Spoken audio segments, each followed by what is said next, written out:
If you want to be successful in finance, move to New York City now.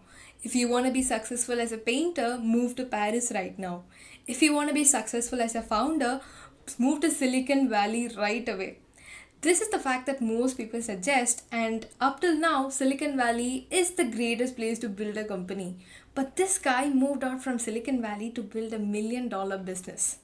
Sahil is the founder of Gumroad, and before even starting this venture, his dream was to build a company which is worth $1 billion. From his teens, he spent most of his time designing and building apps and posting it on Hacker News. And one of the apps that he built also got noticed by the founder of Pinterest, who then reached out to him to join the company as a second employee. On a Friday, he designed an icon for a mobile app that he never ended up building. He decided to sell that design, but this was 2011. There is eBay and Etsy to sell physical goods, but not a single place to sell digital products. He searched for hours and ended up deciding that this is going to be his idea for the $1 billion dream. He started out really small by building an MVP at the weekend and posted it on Hacker News, and this post went super viral that about 50,000 people visited this website. A real problem was actually identified. The MVP included a link shortener which can be used for payment through Stripe without having to set up their own web store. He even got his earliest investors, Craig Shapiro from Collaborative Funds, after the post went viral. Now, after seeing all of this, Sahil decided to leave Pinterest without vesting his shares, meaning he didn't get a payout when the company went public. Sahil took the conventional VC path at 2012, and he attracted leading venture firms like Kleiner Perkins and some prominent angel investors like Seth Goldstein, the founder of the famous music streaming platform Turntable, and Max Levchin, the co-founder of PayPal. Having $8 million in his bank account, he started building more features, hiring more people in, and mainly talking to customers. He got most of the customers through cold emailing and the word of mouth. At a podcast, he mentioned that he literally met about 7,000 people individually and helped them out in their journey. They have never really invested a penny on traditional marketing like SEO, but manual sales was the best thing which tried its growth. One of the important things that Sahil brings up is word of mouth. His approach from early on is to increase the word of mouth with every product that he builds. The team always aimed to educate the problem that creators had and solve it, but rather not market it. The product was awesome. Gumroad handled everything from credit card payments, collecting sales taxes, and handled all the customer care for the creators. In return, they take 25% for each product sale. But everything stopped growing at 2014. His company found product market fit, but there wasn't any growth as the market for creators selling digital products was very low. Things were really not going the way he wanted, and the company had to raise Series B. But less than 20% growth rate isn't enough for the business they were trying to build.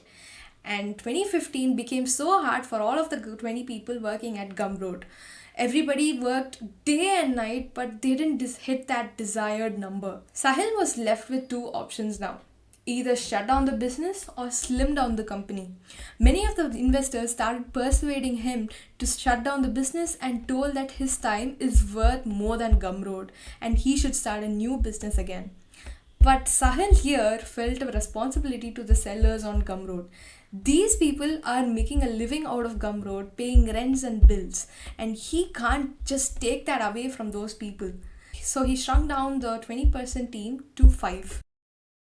Laying off also had a huge negative impact to the company too. TechCrunch publicized about it, and the media, which celebrated him as a 19-year-old entrepreneur, told that his venture had started failing.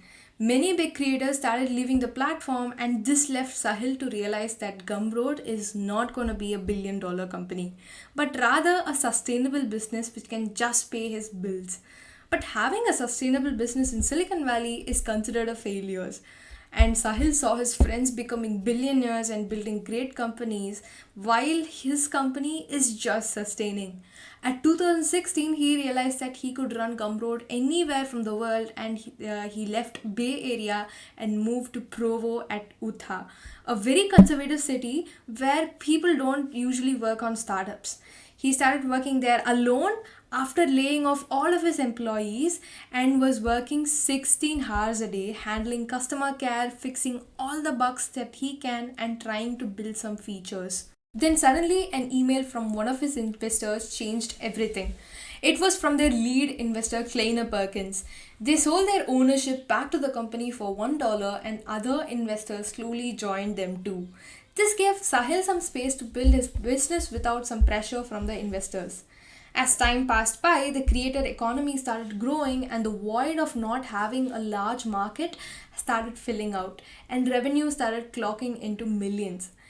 Gumroad came up with additional tools and features to tweak their subscription model, and revenue started pouring in through referrals. Living in Utah, he felt that he's totally disconnected from the startup ecosystem. So, in order to come back again, he started tweeting about the company's financials in public, which takes a lot of guts to do as a founder. This Sahil felt that he'd become a failure again if the company didn't show any growth over the years. Surprisingly, many creators reached out to contribute, and many investors reached out to him to invest in the company. But Sahil refused to take it to the VC path again.